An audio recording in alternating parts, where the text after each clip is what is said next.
My name is Kate, and I'm 40 years old. I've been married to my husband, Mason, for 10 years. We're the same age, having met and worked together in the same department before we were assigned to different branches.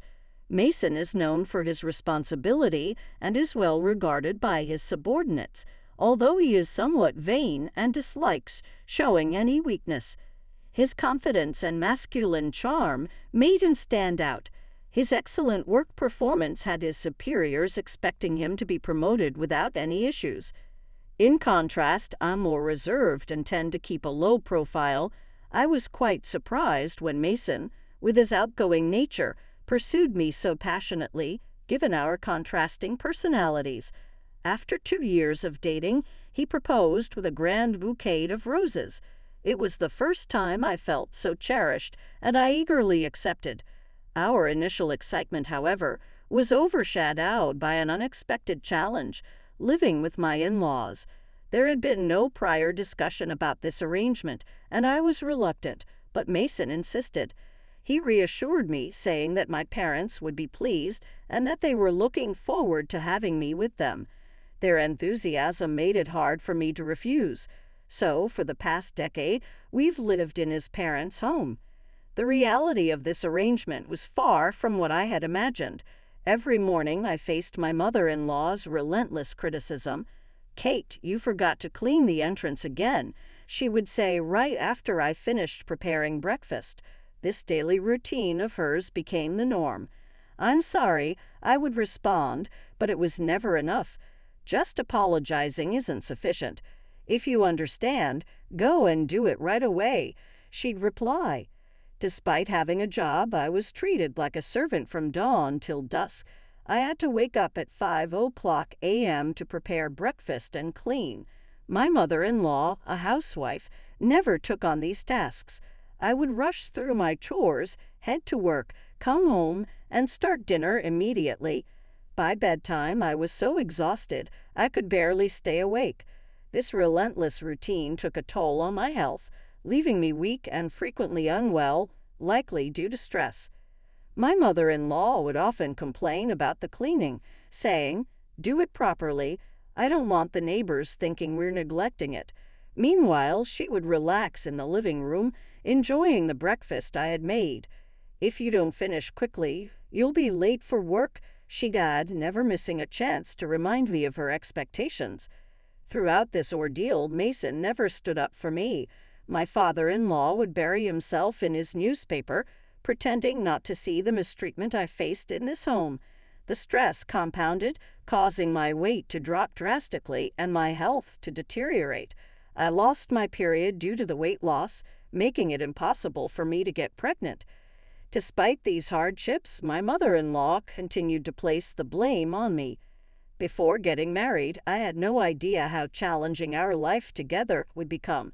I used to care deeply about my appearance and health, but those days seem like a distant memory now. The stress from the mistreatment and the shock of seeing my reflection in the mirror have left me feeling despondent. I've become entirely submissive to my mother-in-law, losing all motivation and struggling to leave the house. During this bleak period, I received devastating news. My father had died in a sudden accident. I hadn't visited my parents' home in a long time because my mother-in-law and husband would criticize me whenever I wanted to go. I deeply regret not making the effort to visit more often, especially now that my father is gone. My parents' home is only about an hour's drive from my in-laws' house, so it's not too far. I asked my husband and mother-in-law if they would come to the funeral. "The funeral is happening, so we won't be going." They cut me off before I could finish. "Just have your family there," they said coldly. I was stunned by their lack of empathy, trying to keep my composure despite the anger and sadness. I simply replied, "I understand." The funeral was well attended, a testament to how much my father was loved. He had many connections through his work, and the outpouring of grief from those who came was overwhelming. When I saw my mother, who I hadn't seen in a long time, she was shocked by my gaunt appearance. "Kate, you've lost so much weight. What happened?" she asked, her concern palpable. "Oh, it's nothing," I replied, trying to downplay it. "Are you sick? I can't bear to lose you too," my mother said, tears streaming down her face as she thought I might be ill. "I'm not sick, Mom. I'm fine," I assured her. "Please don't worry." I managed to calm her down, and we took a break in the waiting room. "If you're not sick, then what's going on?" she asked, her concern still evident. As I recalled my interactions with my mother-in-law and husband, anger bubbled up inside me. Even when they learned of my father's passing, they offered no words of comfort. I decided it was time to share the truth with my mother. "Actually, I've been dealing with what might be called bride bullying," I confessed, my gaze dropping as I spoke. "I'm just so exhausted." My mother's expression turned even more worried. "I'm relieved you're not ill, but I can't rest easy knowing this is why you haven't been visiting more often." I nodded in response. My mother then handed me a piece of paper. "Read this and think carefully about what you want to do next," she said. The paper was my father's will, meticulously prepared in case something happened. It detailed the inheritance I was to receive, which amounted to $790,000. "That's the inheritance you're entitled to," my mother explained. "You can decide how to use it." I was taken aback by the substantial amount, but a glimmer of hope began to emerge. With this inheritance, I could finally move out of my in-laws' home and start anew. The prospect of building a new house and leaving behind the oppressive environment filled me with renewed optimism. Returning to my in-laws' house, I went about my usual housework. On days when I had plans, the mess seemed to multiply as there was no one else to help clean. As I silently worked, my thoughts kept drifting back to the $790,000 inheritance and the potential it held for a fresh start. Despite my deep resentment toward my mother-in-law, I still wanted to be with my husband. I decided it was time to be honest about the inheritance and proposed that we move out of my in-laws' home. "There's something I need to talk to you about," I began after my in-laws had gone to bed, and we were alone. "It's about my dad. It turns out I'm going to inherit his estate." "Oh, really?" Mason asked, intrigued. "How much?" $790,000, I replied. His reaction was one of sheer disbelief, his eyes widening as he processed the figure. "What? Are you serious?" he asked, clearly taken aback. "Yes, $790,000, I confirmed. When Mason fully grasped the amount, he seemed thrilled. "Wow, he left that much for you? That's incredibly generous." Seeing him in such a positive mood, I decided it was the right time to discuss my proposal. So, about what to do with the money. But before I could finish, he interrupted with something utterly shocking. "We need to transfer that money to my mom's bank account right away." I was stunned, unable to process his words. It sounded so absurd, I initially thought he was joking. "Wait, why? I inherited it, so that doesn't seem right," I said with a laugh, trying to make sense of his request. Mason's face grew serious, and he slammed his hand on the table. "What kind of nonsense are you talking about? A wife's money belongs to her mother-in-law."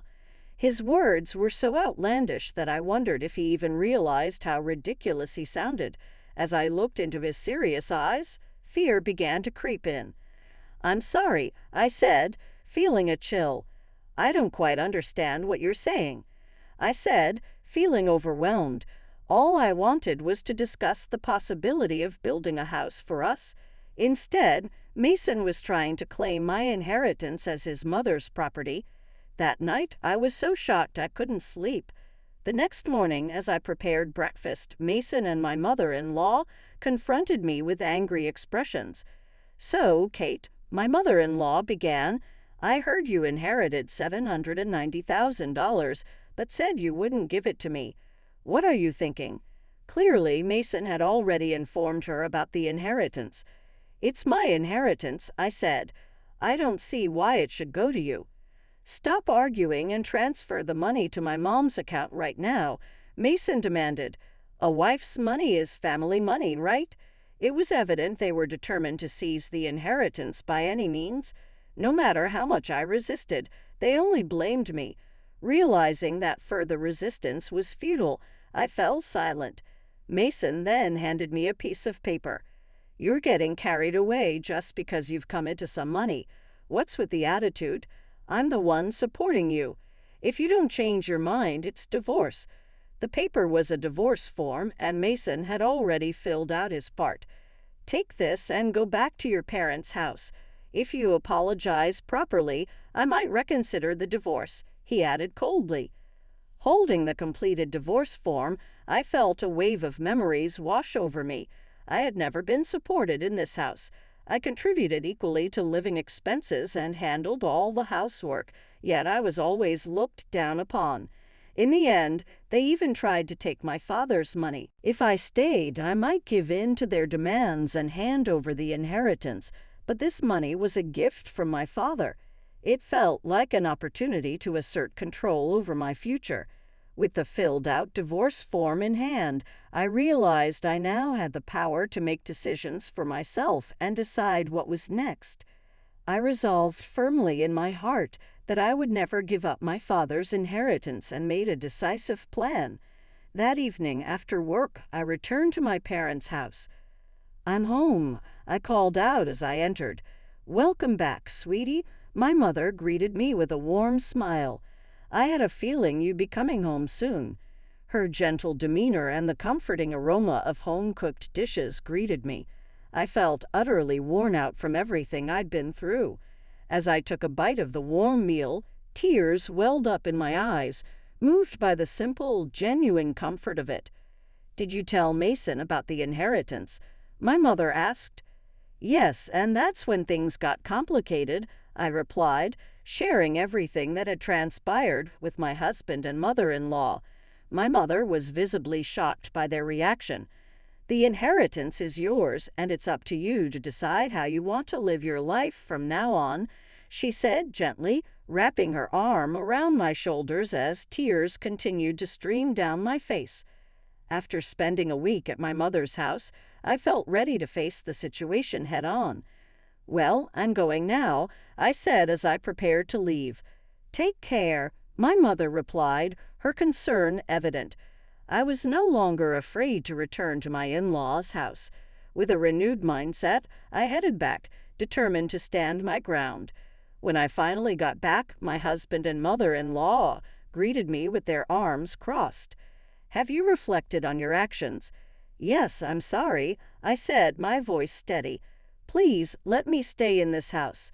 I offered an apology that felt hollow and insincere. My mother-in-law's smirk widened as she responded, "Then hurry up and hand over the inheritance." "Actually, the inheritance procedures are taking longer than expected," I said. "It's still not finalized. It's a complicated process, and it will probably take another 6 months or more." "It takes that long?" she asked, seemingly indifferent. "Well, that's fine," she replied, as if satisfied that I would eventually comply. They seemed content, believing I would obediently hand over the inheritance when the time came. Meanwhile, they continued to berate me about the state of the house after my week away. "The house is a mess because you didn't fulfill your duties as a wife. Clean it up quickly," they demanded. The house was indeed in disarray after just a week, and it was surprisingly filthy. It was almost impressive how quickly it had deteriorated. I used to be devastated by such conditions, but now things had changed. I no longer cared about enduring my mother-in-law's bullying or being pressured into exhausting housework. I completed the chores as instructed, silently enduring. 10 months later, it was her birthday. "Well, we're heading out now," she said with a hint of satisfaction. "Make sure the house stays clean while we're gone." As usual, she was going on a trip for her birthday, and of course, she never invited me. "By the way, have you received the inheritance yet?" she asked. "It's supposed to arrive today," I replied. "Well, that's perfect. That $790,000 is a present for my mom. Make sure to transfer it to her account before we get back."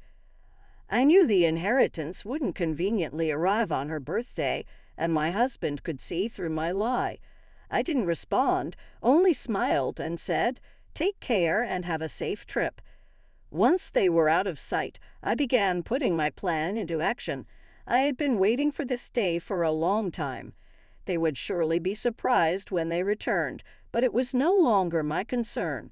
I quickly packed my belongings and left my in-laws' house. "This is amazing," I thought as I moved into my new home. I had used my father's inheritance to build a beautiful house, and I was thrilled to be living there. I invited my mother to live with me, and I was genuinely happy to be free from the constant meddling and demands of my in-laws. I sank into the soft sofa, feeling a deep sense of contentment. Today was a celebration. Our new home, shared with my mother. We had hired a chef and enjoy a luxurious day together. The next evening, my phone rang. It was my husband. "Hey, what's going on?" he asked, confusion evident in his voice. He was puzzled as to why all my belongings were gone when they returned home. "I won't be coming back, so goodbye," I said firmly. I tried to hang up, not wanting to engage further, but my mother-in-law's furious voice blared through the phone. "What the hell do you think you're doing? Where are you now?" "I can't tell you that," I replied, trying to stay calm. "You told me to clean the house, so I packed up my things." "This isn't funny, and you still haven't transferred the inheritance," she continued, her voice rising. "How many times do I have to say that a daughter-in-law's money is mine? I'm single now," I said, deliberately cold. "I'm divorced." There was a stunned silence on the other end of the line. I could almost picture her speechless, her anger momentarily silenced. "Well, I'm actually divorced," I continued. "I've submitted the divorce papers Mason gave me. We're strangers now. Goodbye." With that, I hung up the phone. The thought of my mother-in-law's shocked reaction made me burst into laughter. I felt a tremendous weight lift off my shoulders now that I was completely free from their influence. In the following days, my ex-husband called me repeatedly. Whenever I had the chance, I would answer the phone. Letting his abusive comments wash over me, I recorded every call from start to finish. I decided to take the recordings to the police. Harassment from an ex-spouse isn't uncommon, and I knew they would issue a warning before things escalated. Fortunately, the police acted swiftly, visiting my former in-law's house to issue a formal warning. For my image-conscious ex-in-laws, having the police show up was a significant blow. To make matters worse for them, one of my ex-husband's subordinates, who lived nearby, witnessed the police visit. Given my ex's prominence at his company, the news spread quickly. His discontented colleagues began embellishing the story, spreading negative rumors about him. Eventually, the gossip reached even my own department. I heard the police came by. Someone mentioned casually, "Yeah, I'm divorced now," I said, raising my voice slightly so the gossip-loving employees could hear. The bullying from my mother-in-law and my ex's abusive words were just too much. The story quickly spread, reaching my ex-husband's boss, who later confronted him about the growing number of bad rumors circulating. "What's this I hear about you?"